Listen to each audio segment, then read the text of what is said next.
fia yo nyeme ape fi ya twa me na gbe fi nyento nyeme we ya lekewa uye ya zo afokpo amedo dadabo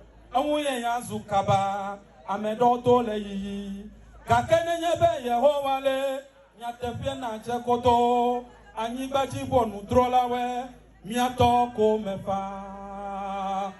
etefle beta wo plemenkeni ki afielo etome manyata jremele unku plan lotomo ekpe mo zozo fito fidie miane klo dusi ne klomia bana me wo bana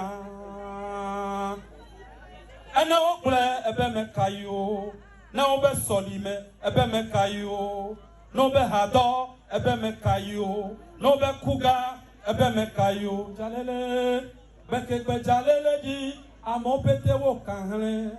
medeka mele anya fana wo kate kismedo akle yo kake ya chejo ya kle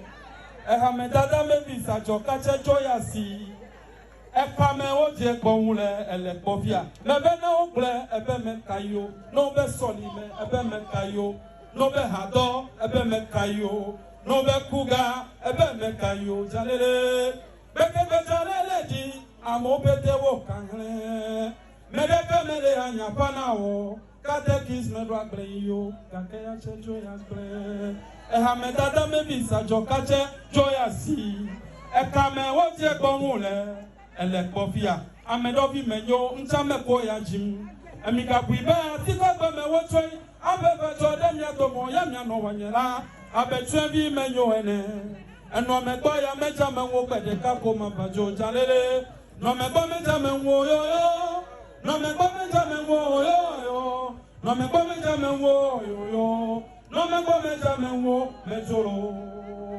ablawu ko mi ga yo na mo netiti kakache echoko woyoni anyale na mejoko nya folo ekaka nya senwi lebe akoklope kugbe abe onya etitime lo ayo awo to pesenye ele tonye yale me bazo me no petwembi to na siyen kaka to mele na mo eno na siyen kaka no mele munyo o muno bebe echi bublu cheche jo ape egbedeka wa banya won pegoto akwenye aba wa mi gbedeka jalele no me gbo meja me wo yo no me gbo meja me wo yo no me gbo meja me wo yo no me gbo meja me wo mejoro